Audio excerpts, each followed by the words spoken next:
Okay, everybody. Can you hear our talk in this camera now?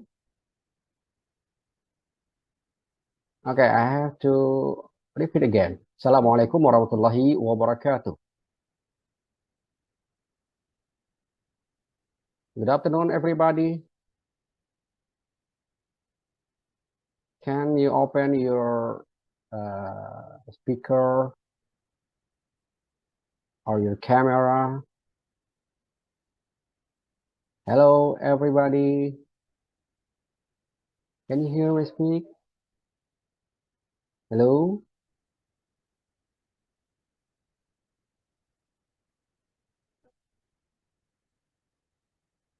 Okay, that is Azan. We have to wait a minute.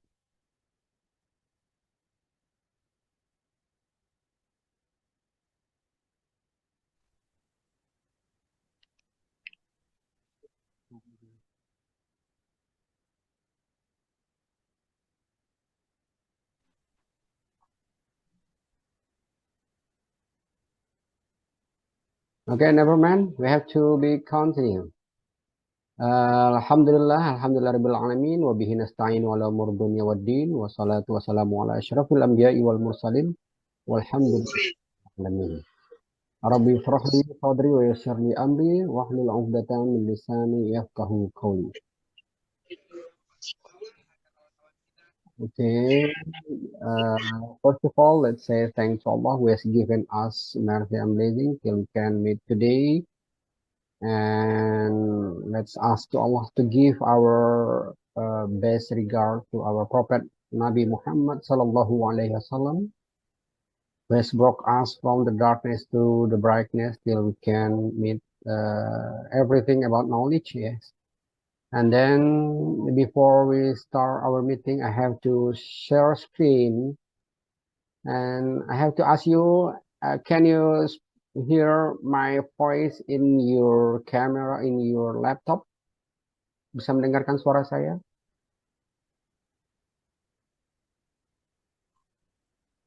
Halo? Tidak ada suara.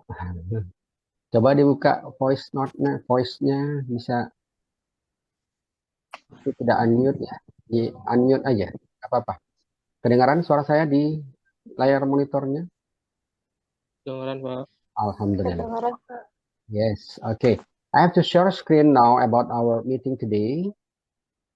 Ini kita akan share tentang meeting kita hari ini.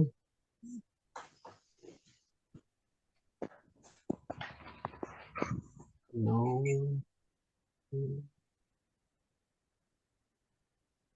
Okay, can you see our module today in the meeting server? Can you? Okay, the meeting today is structure and written expression. Ungkapan dari tulisan sebuah struktur ya. Subject, verb, agreement, and comparison, yaitu SV agreement. Ketersesuaian antara subjek dan verb dan perbandingan, comparison. A, objectives of the study. The students are competent to first apprehend subject-verb agreement. Second, detect problem with comparative and superlative. Ya. Ada dua tujuan pembelajaran kita hari ini. Yang pertama itu adalah student bisa memahami tentang subjek atau kata kerja dan ketersesuaiannya. Yang kedua, mendeteksi permasalahan antara perbandingan dan perbandingan yang lebih tinggi ya. B, material description. Written expression is the second part of TOEFL. In the session of structure and written expression. Dalam ungkapan menulis ya, di dalam TOEFL adalah tingkat kedua di dalam TOEFL, yaitu sesi tentang struktur dan ungkapan tulisan ya. Atau ujian tulisan ini adalah tingkatan kedua di dalam TOEFL. This part highlight participant understanding of grammar in English. Ya, bagian ini adalah di garis besar ini, yaitu bagaimana kita memahami grammar dalam bahasa Inggris. In order to give a correct answer, dan tujuannya adalah agar kita bisa menjawab dengan benar, participant are required dan berpartisipasi untuk membaca dalam sebuah permintaan full sentence and analyze the underlined word of phrase one by one. Dan secara full kita bisa memenuhi pembacaan di dalam sebuah kalimat yang digarisbawahi dan dianalisa setiap kata demi kata satu persatu di dalam frasa. In this meeting, 2 points in written expression are discussed. Dalam meeting ini ada 2 poin yang harus kita bahas. In written expression are discussed, ya. Itu diskusi tentang ungkapan sebuah tulisan. These points are subject and verb agreement. Poin yang pertama itu subject and verb agreement, subjek dan kata kerja, ketersesuaian kata kerja, and problem with comparative and superlative. Dan yang kedua yaitu permasalahan tentang perbandingan antara satu tingkatan dengan tingkatan yang lebih tinggi. First, subject and verb agreement. Ini bukan argumen ya, agreement sebenarnya, salah tulis. Discussing subject and verb agreement on the TOEFL in the TOEFL test ya. Diskusi kita pada subject and verb agreement ini di tes TOEFL, it becomes basic knowledge the participant need to comprehend. It is a must to understand how a sentence in English organized ya. Jadi di dalam diskusi tentang TOEFL, tentang subjek dan kata kerja, ketersesuaian kata kerjanya, maka ini akan menjadi sebuah dasar pengetahuan yang ya. Any question, Dennis, Sagita? Ada pertanyaan? Tidak ya? Oke, kita lanjutkan. Jadi ini menjadi suatu perbandingan ya, basic knowledge kita, pengetahuan dasar kita. It's must to understand, ini harus kita mengerti how a sentence in English organized. Bagaimana sistem dalam bahasa Inggris itu terstruktur ya. Nah, kuncinya pertama itu a sentence in English must at least consist of subject and verb ya. Di dalam bahasa Inggris itu, dalam kalimat bahasa Inggris itu setidaknya harus ada subjek dan kata kerja. Nah, itulah dikatakan sebuah kalimat di dalam bahasa Inggris. Example, wait a minute ya, I have to say.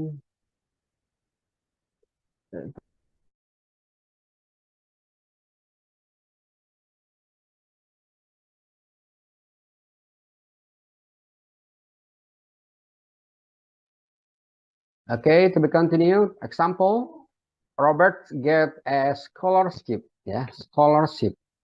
Contohnya, sebuah kalimat itu adalah Robert mendapatkan beasiswa, ya, scholarship. Robert is subject. Robert adalah sebagai subjek. Gets is a verb. Nah, ini ada dua kata, Robert dan get. Robert sebagai subjek dan get sebagai kata kerja. Scholarship sebagai objeknya. Ya. Tapi untuk sebuah kalimat cukup subjek dan verb saja. Kalau lebih lengkap, this is the complete sentence. Ini kalimat yang komplit, yang lengkap. The second, J.K. Rowling writes a new novel. Ya. J.K. Rowling sebagai as a subject, writes as verb, a new move as object. Okay, this is a complete sentence. Margaret is subject. Oh no, this is Margaret. No, it is wrong. Analyze. Publish is verb. It is wrong. Analyze. Okay. To be continued. A, be familiar with subject. Kita harus familiar dengan subject. Subject is a person or a thing that is the core of the conversation. Jadi subjek dan adalah sebuah person atau seseorang ataupun benda, sesuatu yang menjadi poin utama di dalam sebuah percakapan. Ya. Generally, secara umum, subject can be found in the beginning of the sentence. Secara umum, subjek itu biasa dijumpai di dalam awal sebuah kalimat. There are several types of subject. Nah, ini ada beberapa tipe-tipe dari subjek. Okay. First, A, pronoun. Pronoun transfers an idea to substitute a noun or noun phrase. Pronoun can be. Ya. Pronoun adalah pemindahan dari sebuah ide yang mengganti kata benda atau kata frasa benda, ya, atau frasa dari kata benda.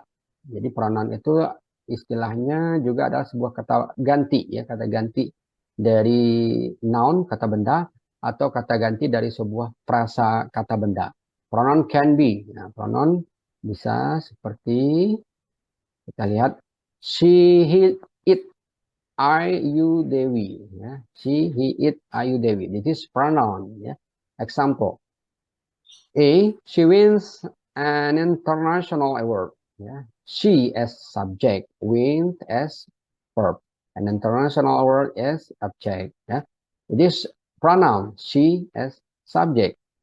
Dia sebagai subjek dan dia juga sebagai pronoun. Kata ganti orang. B, he told about pandemic. He as subject, he as pronoun, yeah. Talk as verb, about pandemic as object. Okay.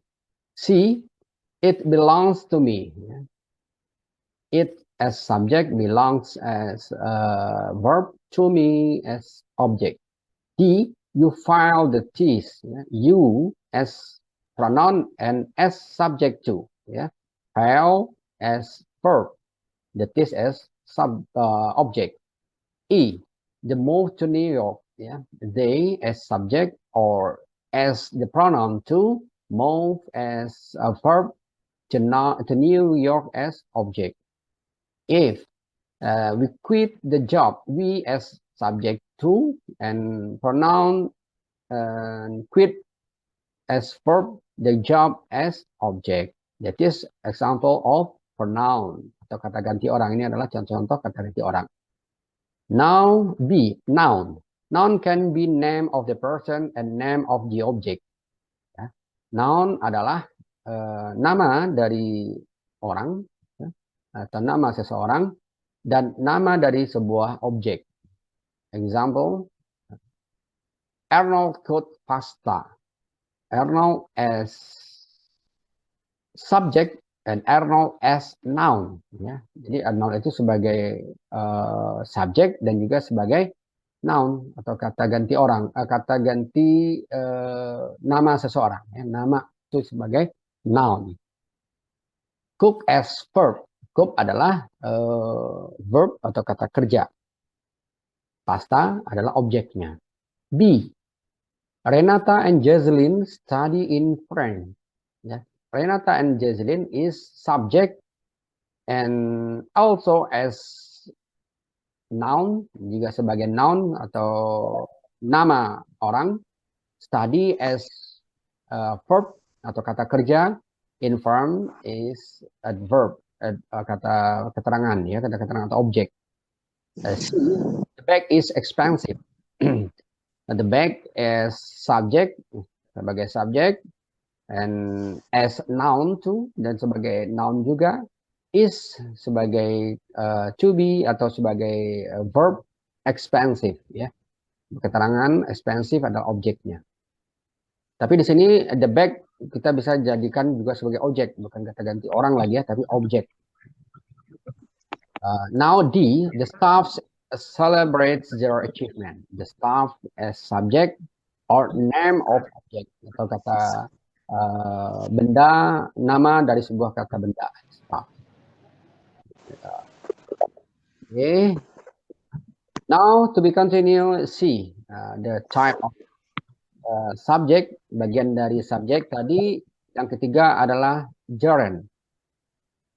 Gerund is a verb that is positioned as a subject by changing the form of the verb into a verb in. Gerund adalah sebuah kata kerja yang diposisikan sebagai subjek dengan menukarkan bentuk dari sebuah verb kepada penambahan verb ing, that is gerund. Jadi gerund itu tidak lain juga kata kerja, tapi kata kerja yang diposisikan sebagai pengganti subjek. Dan dia juga ditambahkan kata kerjanya dengan huruf ing setelah kata kerja tersebut. You can see in the example below. A, talking to you is my happiness. Talking to you is my happiness. Talking, talk, kata dasarnya adalah talk. Talk yaitu mengatakan ya, atau ungkapan atau berbicara. Tapi kita tambahkan ing dan dia letaknya in the first sentence, letaknya di awal kalimat, maka dia sebagai gerund. Artinya apa? Ada yang tahu? Talking to you is my happiness. Coba, siapa yang bisa mengartikan? Can you translate this example? Okay. You can unmute your, open your mute.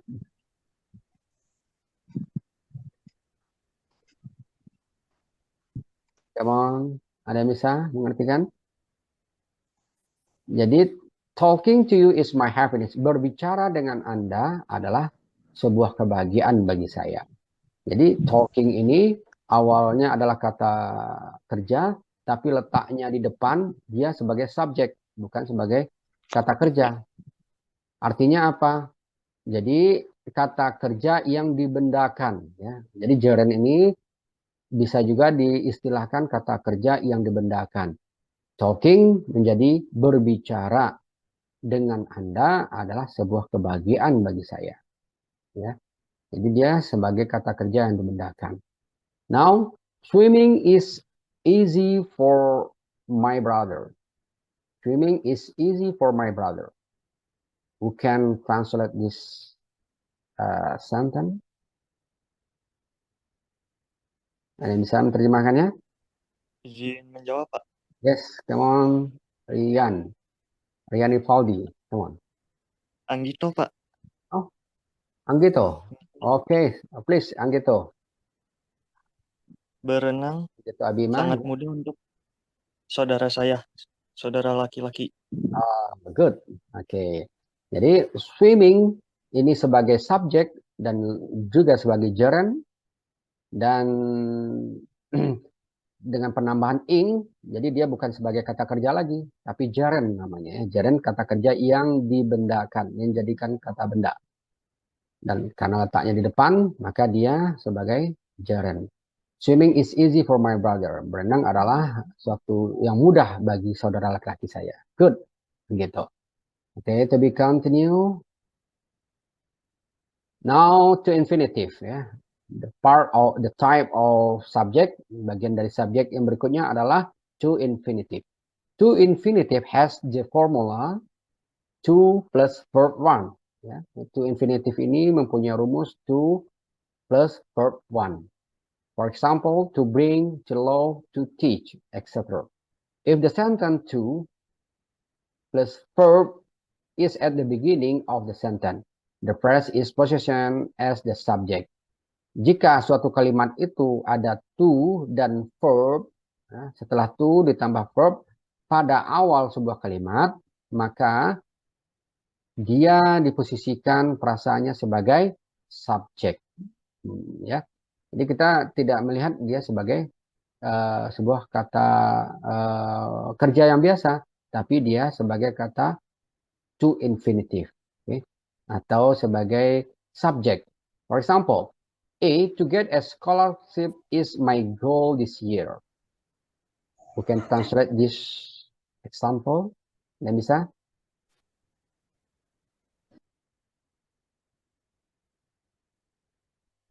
Come on.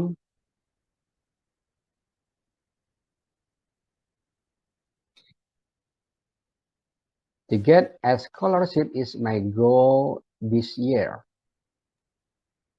Izin menjawab lagi, Pak. Oke, Anggito, come on.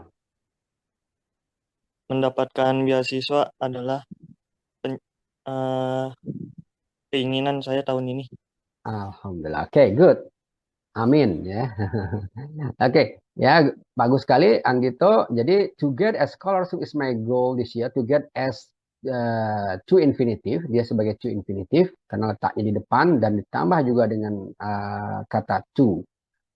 Jadi artinya tadi untuk mendapatkan sebuah beasiswa itu adalah tujuan saya di tahun ini ya. Jadi bagus sekali ya tadi jawaban Anggito, mendapatkan beasiswa adalah tujuan saya di tahun ini. Oke, berikutnya B. To visit Cappadocia is Kenan's dream. Come on, who can answer? Ya. Izin menjawab, Pak. Oke, Sayyidah. Come on, Sayyidah. Monato, let it go. Untuk ke Kapadokia itu adalah mimpinya Kinan. Ke Oke. Kapadokia adalah mimpinya Kinan. Oh, Terima kasih, Pak. oke, good. Yes. Jadi to visit as to infinitive, to visit itu sebagai to infinitive ya. Nah, karena letak di depan dan dia juga sebagai subjek ya, tadi subjek, bagian dari subjek.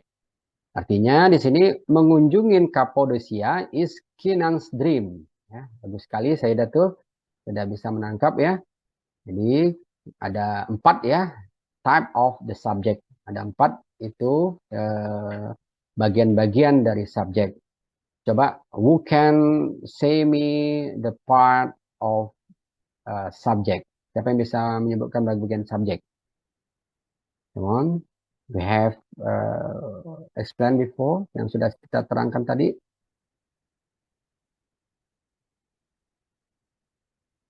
You can still remember. Siapa yang masih ingat?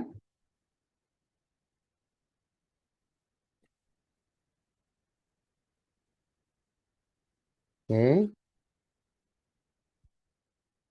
Come on.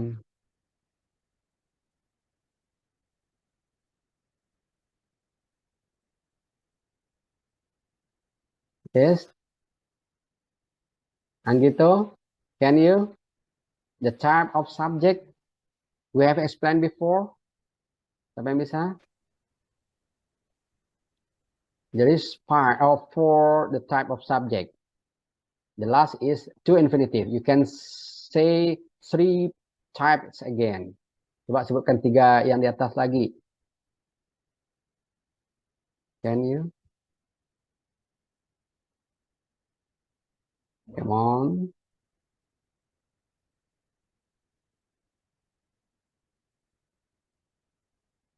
Beside Anggito? Or another? Come on.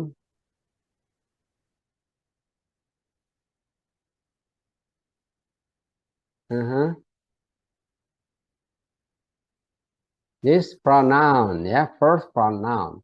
The second is noun. It's noun. The third gerund. Okay. And the last is to infinitive. Okay. Now identify subject or verb agreement. Not argument ya, verb agreement. Untuk mengidentifikasi sebuah subjek, ketersesuaian subjek dengan verb. Subject verb agreement is not difficult. Sebenarnya tidak susah untuk mengidentifikasi antara ketersesuaian subjek dan verb. Actually, it is just a matter to match the subject and verb. Ini hanya permasalahannya pada penyesuaian, pencocokan antara subjek dan kata kerja. It is essential to verify that both of the subject and verb are singular or plural. Ini juga penting untuk memverifikasi antara dua subjek dan verb, apakah dia singular ataupun plural. Ya. However, subject or verb agreement has a probability to be problematic, ya, especially for the certain subject, such as anyone, anybody, everyone, everything, every each. Ya. Meskipun demikian, subject verb agreement ini, ketersesuaian antara subjek dan verb ini mempunyai beberapa permasalahan yang mungkin ya agak sulit untuk diverifikasi ya. Seperti anyone, anybody, everyone, everything, every it ya. Tapi tetap kita harus bisa melihat dia apakah singular atau dia plural ya. For example, Joe Biden win the election ya. The second sentence, Joe Biden wins the election. That is correct. The first is incorrect. Who can explain why the first sentence is incorrect? Siapa yang bisa menjelaskan kenapa dua kalimat ini ada yang benar dan ada yang salah? Yang salah kenapa? Can you? Okay. Joe Biden win the election is incorrect. Why? Because Joe Biden is the third pronoun. Joe Biden is third, orang ketiga, ya, orang ketiga, pengganti orang ketiga atau noun. Itu kata kerjanya harus menggunakan adding s dengan menambahkan s. Ya. Sementara di sini tidak menambahkan s. Ya. Joe Biden win the collection. That's incorrect. The correct is Joe Biden wins the collection. Ya. The election. Yeah. The second, the gown is gorgeous. That's incorrect. The gowns are gorgeous. Why? Why the first sentence is incorrect? Who can answer? Siapa yang bisa menjawab?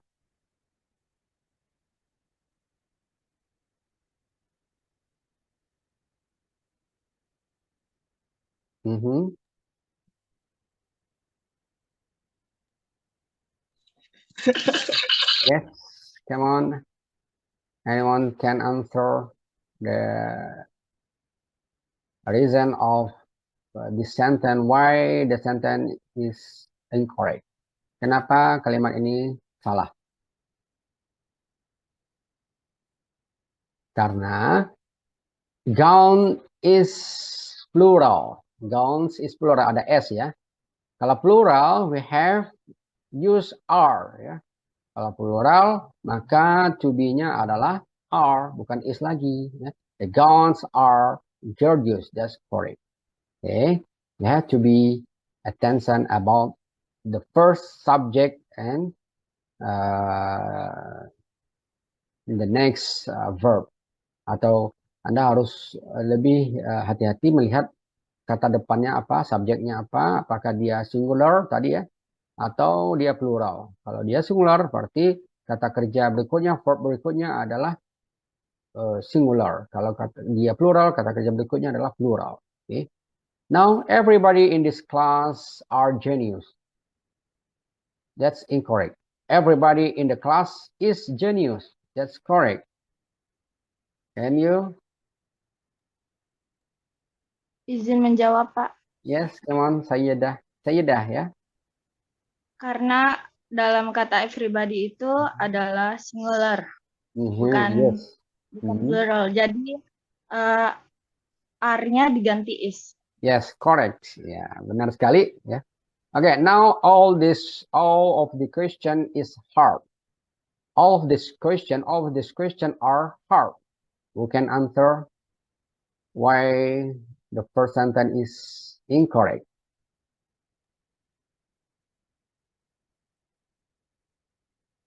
Anybody can answer this? Anda bisa menjawab? Ya, jawabannya hampir sama ya dengan yang dijawab Sayyidah tadi. Ya, all this question is hard ya. Semua pertanyaan itu adalah banyak ya. All itu adalah banyak. Berarti kalau banyak plural. Kalau plural berarti jawabannya adalah are ya. All of the question are hard. That's correct ya. Okay, now to be continue with problem with comparative and superlative ya. Yaitu permasalahan antara tingkat perbandingan yang setara dan yang lebih tinggi. Comparative in English ya, tingkat perbandingan di dalam Inggris is a way to compare two things ya. Adalah bagaimana cara kita memperbandingkan antara dua benda. Comparative be identified by the use of signal Words to compare and define two or more things. Comparative sentence are usually indicated by the word than. Ya. Jadi dalam komparatif ini kita membandingkan antara dua benda, ya, dua benda yang sama sifatnya, itu dengan menambahkan ya adjective, adverb by add er, dengan menambahkan er dan then, atau menambahkan more di depannya dan disusul adjective and verb di belakangnya, terus ditambah then. Ini formulanya. Can see example about one syllable adjective, ya. One syllable adjective maksudnya satu suku kata, ya. Kata sifat yang mempunyai satu suku kata. For example, tall, maka comparative formnya, bentuk komparatifnya adalah taller, ya. Kita tambahkan er-nya. Tall, satu suku kata. Maka dia menjadi bentuk komparatifnya taller, lebih tinggi. Tinggi dan lebih tinggi. Ya. Now old one syllable, satu suku kata. Maka comparative formnya older by adding er. Now one syllable adjective, ya satu lagi satu suku kata long. Maka comparative formnya longer, lebih tinggi, lebih panjang. Sorry.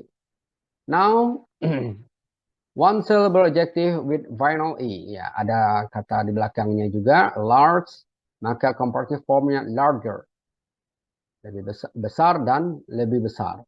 Wise, ya, wiser, lebih bijak dan lebih bijak. One syllable adjective ending with a single consonant with comparative form single vowel before it. Nah ini ada katanya satu suku kata juga, tapi di akhirnya ditambah ya. Tadinya single konsonan ditambah menjadi dua single vowel before it. Ya, sebelum berakhir kita tambahkan double. Ya. Big menjadi bigger. Jadi G-nya menjadi dua, bigger. Thin, thinner. Jadi N-nya menjadi dua. Artinya apa? Big, besar, lebih besar. Thin, tipis, dan lebih tipis atau kurus. Ya. Fat, gemuk, fatter, lebih gemuk. Now two syllable adjective, dua suku kata, kata sifat yang mengandung dua suku kata. Peaceful, peaceful, peaceful, comparative form, more peaceful. Kita jadikan bentuk komparatifnya menjadi menambahkan more, bukan peacefuler, tapi more peaceful. Ya, damai, lebih damai. Pleasant, sayang, more pleasant, lebih sayang. Ya. Careful, menjadi more careful. Thoughtful menjadi more thoughtful. That two syllable adjective. Ya, ini adalah dua suku kata. Now two syllable adjective ending with I. Nah, ini ada dua suku kata dengan akhiran I. Happy. Maka comparative formnya happier. Comparatifnya menjadi er penambahnya. Angry. Angry marah. Menjadi comparative formnya, bentuk komparatifnya, perbandingannya adalah angrier. Busy, maka komparatifnya menjadi busier. Now, two syllable adjective ending with er, la, or ov. Ya. Nah, sekarang bentuk komparatifnya dari narrow. Ada menambahkannya er, narrower. Terus gentle, menambahkan er menjadi gentle. Oke, kita lanjut lagi. Adjective with this or more syllable. Ya, bentuk adjektif tiga atau lebih suku kata, tiga atau lebih suku kata ya. Generous, ya, generous ada tiga suku kata. Maka dia menjadi menambahkan more. Untuk comparative formnya kita tambahkan more generous. Terus important, important tiga suku kata. Maka comparative formnya perbandingan bentuk perbandingannya adalah more important, intelligent, more intelligent. Okay. Now irregular adjective. Nah, di dalam bentuk adjective ini, kata sifat ini ada yang bentuknya tidak teratur seperti good menjadi better. Good baik, lebih baik better. Beda ya, bukan gooder ya. Ini harus kita pahamin. Regular verb, irregular adjective. Bukan verb aja yang regular, tapi adjective juga ada. Now, bad. Bad jelek. Comparative formnya worse. Ya. Lebih jelek, worse. Terus far, Bentuk comparative formnya farther. Ini tambahan EHA. Little, less comparative formnya. Many, comparative formnya more. Okay. Now, two-syllable adjective comparative form. Nah, ini sama, kita lewatin saja ya. Clever menjadi clever, clever, ya. Terus sekarang kita lihat contoh kalimat. Example, Singapore is smaller than South Korea. Ya, Singapura lebih kecil, nah, maka kita harus menambahkan than-nya, than South Korea. Singapura kota yang lebih kecil dari Korea Selatan. Bella Hadid is taller than Gigi Hadid. Bella Hadid lebih tinggi dari dan Gigi Hadid. Okay. Now superlative. Sekarang kita ke superlative. Superlative are used to design an object that is the upper or lower limit of a quality. In superlative sentence, the subject is compared to a group of objects. Dalam tingkat superlatif ini, kita menggunakan objek di dalamnya lebih pada batas yang lebih tinggi dan batas yang lebih bawah. Ya, ada batas yang tinggi, ada batas atas atau batas bawah dalam sebuah kualitas. In superlative sentence, dalam kalimat superlatif ada subjek yang membandingkan dalam sebuah kelompok di dalam objek. Ya. Formulanya G plus adjective and GS or the most less adjective. Okay. For example, Singapore is the smallest country in Asia. Ya. Singapura adalah kota atau negara yang paling kecil di Asia. Nah, ini adalah perbandingan atau yang paling tinggi, super, yang lebih, yang paling ya, sifatnya paling. Kalau by adding ES, ini ES. Terus lanjut, Bella Hadid is tallest girl in Hadid family. Ya, Bella Hadid adalah wanita yang paling tinggi, bukan lebih lagi ya, karena ES paling tinggi di dalam Hadid's family. Nah, then kita ganti menjadi in.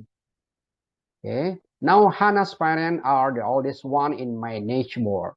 Jadi orang tua Hannah adalah yang paling tua di dalam keluarga kita. Now we are the most open-minded student in the class. Nah, kita adalah orang yang paling terbuka di dalam siswa yang paling terbuka di dalam kelas. Harus ada tambahan in ya setelah kata penunjukan paling tersebut. Oke. Nah, ini bisa kita lihat adjective, comparative, and superlative. Ya, kalau adjective itu adalah kata sifat. Sifatnya dia tinggi. Ya. Kalau lebih, perbandingannya kita tambahkan er-nya. Ya, taller. Kalau superlatif paling, maka kita tambahkan es-nya. Oke. Nah, cukup. Saya rasa cukup. Any question about our meeting today? Ada pertanyaan tentang pelajaran kita hari ini?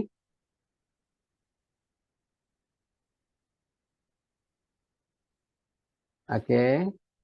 I think you can understand about our lesson today about subject and verb and comparative, ya. Yaitu ada ketersesuaian antara subjek dan verb serta comparison, ya.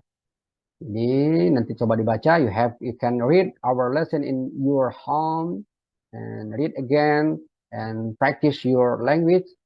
And then inshallah you can answer all the TOEFL tests.